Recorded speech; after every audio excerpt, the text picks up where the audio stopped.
Hello friends, good morning. Welcome to our YouTube channel. Last time આપણે દોસ્તો elastic constant અને steel પંચની theory જોઈ લઈ. હવે આજે આપણે એના એક્ઝામ્પલ જોઈશું. ઓકે, તો લેટ સ્ટાર્ટ. એક્ઝામ્પલમાં દોસ્તો આપણને એક સ્ટેટમેન્ટ આપેલું છે. અ member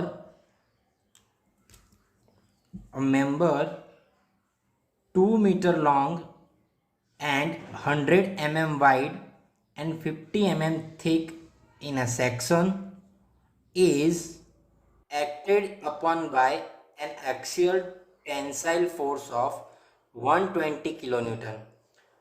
If E is equal to 200 kilonewton per mm square and m is equal to 4, find out the change in a dimension. Okay, તો ફર્સ્ટ ઓફ ઓલ દોસ્તો statement શું કહે છે કે મેમ્બર 2 મીટર લોંગ એટલે કે 2 મીટર લાંબો and 100 mm wide and 50 mm thick, 100 mm પહોળો અને 50 mm જાડો કોઈ એક થીક સેક્શન છે. Acted upon by an axial tensile force કે જેના ઉપર એક્સિયલ એટલે કે અક્ષીય તણાવ બળ 120 કિલોન્યુટન, જેની વેલ્યુ કેટલી છે દોસ્તો 120 કિલોન્યુટન એક્ટ થાય છે. If E is equal to એટલે કે એની મોડ્યુલસ ઓફ ઇલાસ્ટિસિટી એ 200 kilonewton per mm square and m is equal to 4 હોય તો find out the change in dimension એટલે કે એના માપમાં લોડના કારણે એના માપમાં થતો ફેરફાર શોધો. સમજીએ દોસ્તો શું કહે છે દોસ્તો કે 2 મીટર લોંગ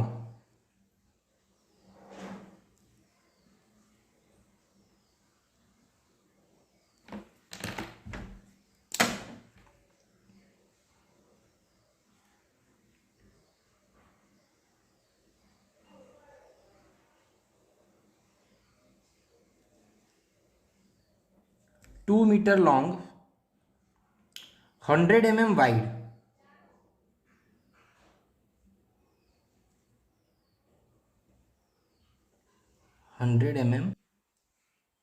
wide,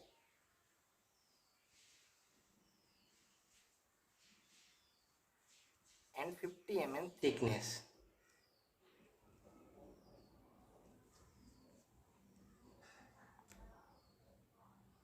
સેક્શન પર એક્ચ્યુઅલી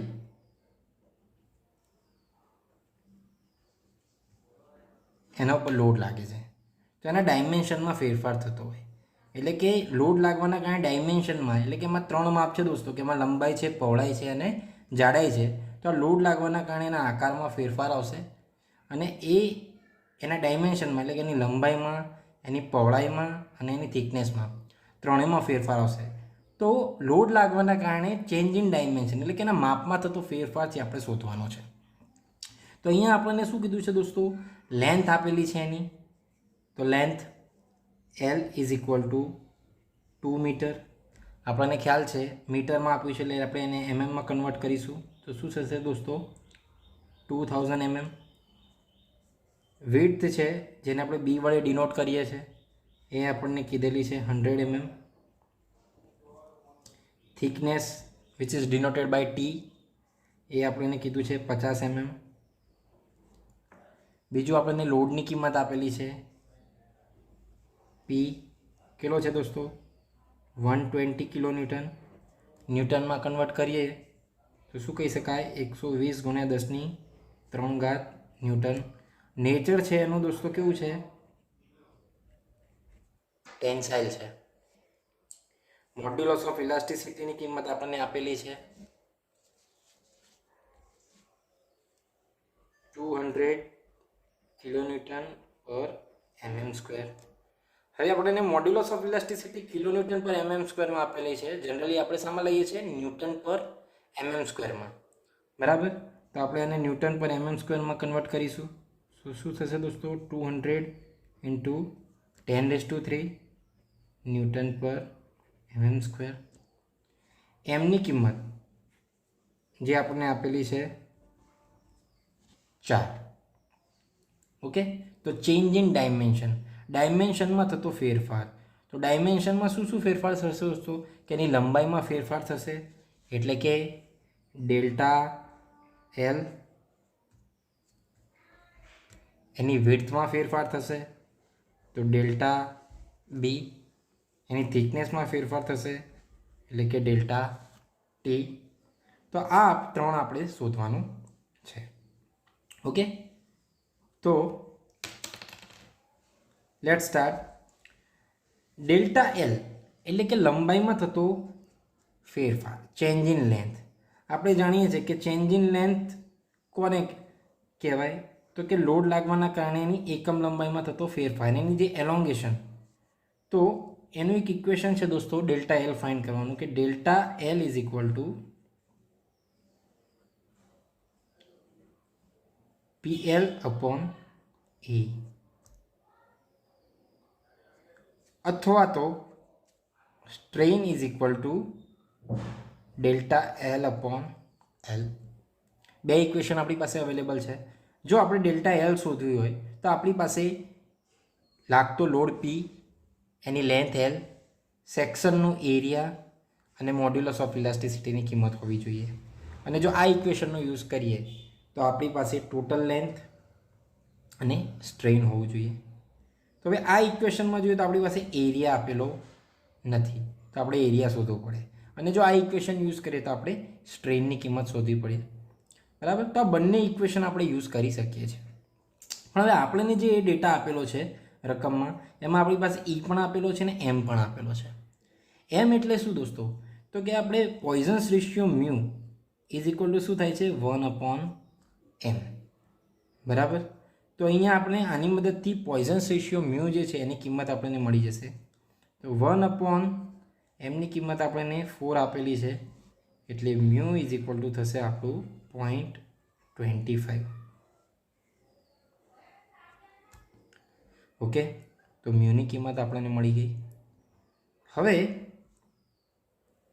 સ્ટ્રેન શોધવું હોય દોસ્તો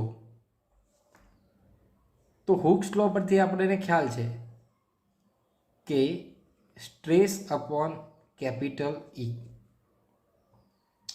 આપણી પાસે સ્ટ્રેસ પણ નથી, મોડ્યુલસ ઓફ ઇલાસ્ટિસિટી છે, તો સ્ટ્રેસ શોધવો પડે આપણે. તો આ ઇક્વેશન માટે આપણે પહેલાં સ્ટ્રેસની કિંમત શોધી દઈશું. તો સ્ટ્રેસ માટે શું થશે, sigma is equal to p upon A. Example દોસ્તો ઇક્વેશન બેઝ જ છે. જો ઇક્વેશન આવડતા હશે તો એક્ઝામ્પલ આપણને ઇઝીલી સોલ્વ થઈ જશે. તો sigma is equal to p upon a. હવે આમાં ફરીથી લોડ જાણીએ છીએ, એરિયા આપણે નથી જાણતા. તો એરિયા જે છે દોસ્તો એ શું થશે, તો કે જે સેક્શન પર લોડ લાગતો હોય, એટલે કે એની આ સરફેસ પર લોડ લાગે છે દોસ્તો, એનો ક્રોસ સેક્શનલ એરિયા. તો શું થશે દોસ્તો, એની જે વિડ્થ છે એ અને એની થિકનેસ એ થશે એનો એરિયા. તો area is equal to width into thickness. Okay, તો sigma is equal to load આપણી પાસે છે 120 ઇન્ટુ 10⁻³ ડિવાઈડ બાય બી કેટલું છે 100 ઇન્ટુ 50. તો સિગ્માની કિંમત મળશે આપણને દોસ્તો 4 Nm². તો આપણને સિગ્માની કિંમત મળી ગઈ. આ જે કિંમત છે એને આપણે આ ઇક્વેશનમાં પુટ કરીશું. તો શું થશે દોસ્તો કે એપ્સોલોન ઇઝ ઇક્વલ ટુ સિગ્મા, જે આપણું છે 24, ડિવાઈડ ઈની કિંમત આપણી પાસે છે 200 ઇન્ટુ 10⁻³. આન્સર મળશે આપણને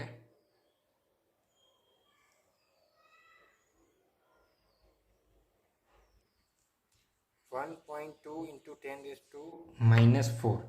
આનો દોસ્તો યુનિટ નહીં આવે,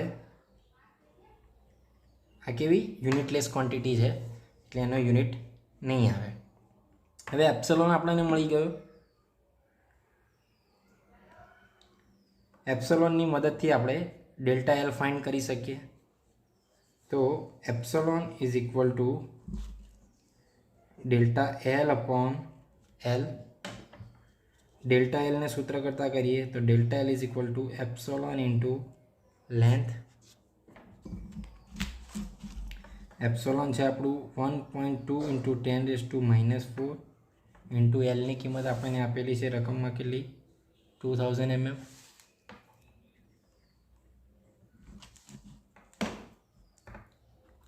આન્સર આપણને મળશે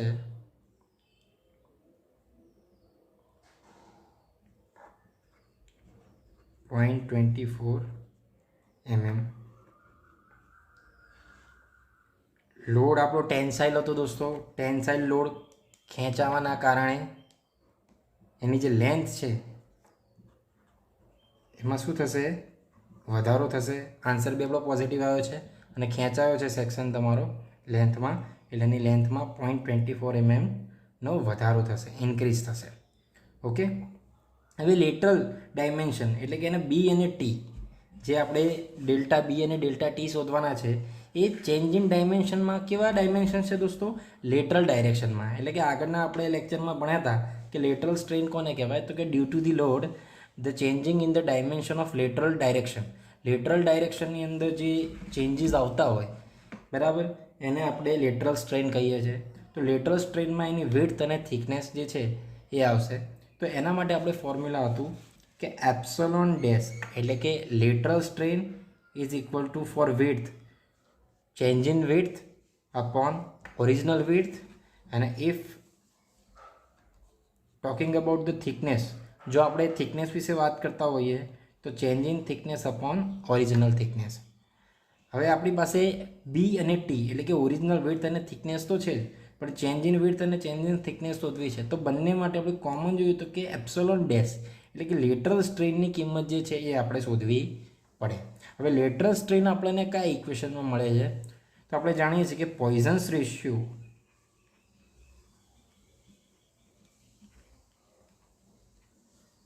mu is equal to lateral strain upon linear strain. Poisson's ratio mu is equal to lateral strain upon linear strain. Poisson's રેશિયોની કિંમત આપણે અહીંયા ઉપર મેળવી લીધી છે દોસ્તો, અને સ્ટ્રેનની કિંમત પણ આપણે જાણીએ છીએ, તો એની મદદથી આપણે લેટરલ સ્ટ્રેનની કિંમત આપણે મેળવી શકીએ। તો lateral strain epsilon dash is equal to mu into linear strain. મ્યુની કિંમત છે આપણી 0.25, સ્ટ્રેન આપણે મેળવેલું દોસ્તો 1.2 ઇન્ટુ 10⁻⁴। તો એપ્સિલોન ડેશની કિંમત મળશે 3 ઇન્ટુ 10⁻⁵। આ પણ દોસ્તો યુનિટલેસ ક્વોન્ટિટી છે બરાબર, એટલે કોઈ યુનિટ આવશે નહીં। હવે આ જે વેલ્યુ છે 3 ઇન્ટુ 10⁵ એ આપણે આ બંને જે ઇક્વેશન છે આપણા એની અંદર પુટ કરી દઈએ તો આપણને ચેન્જ ઇન વિડ્થ મળી જશે। તો change in width delta B is equal to epsilon dash 3 into 10⁻⁵ into original width 100 mm। तो delta B is equal to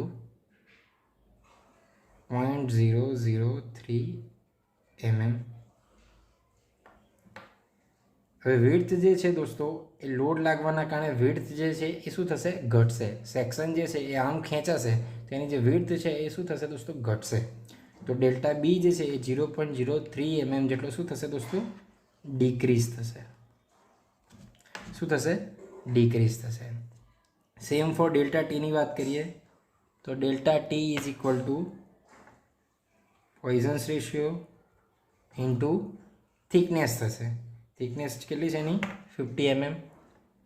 તો delta t is equal to answer આવશે 1.5 ઇન્ટુ 10⁻³ mm। હવે thickness છે દોસ્તો એમાં પણ શું થશે ઘટાડો થશે।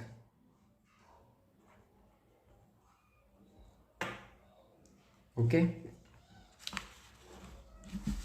फरी एक बार जोई लीए स्टेटमेंट में आपने गिवन डेटा જોઈએ तो लेंथ विड्थ थिकनेस લાગતો લોડને આપણે આપેલું હતું એની મદદથી આપણે શું કર્યું કે પોઈઝન્સ રેશિયોની કિંમત પહેલાં ફાઇન્ડ કરી લીધી.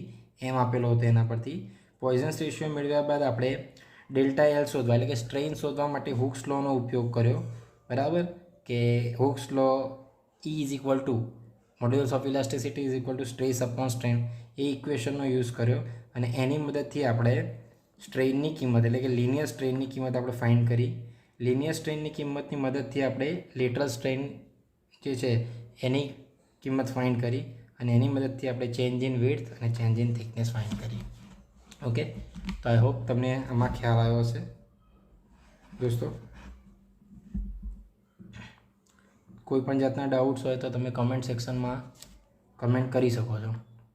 બરાબર, તો આપણા વિડીયોને લાઈક કરો, શેર કરો અને ચેનલને સબસ્ક્રાઈબ કરો.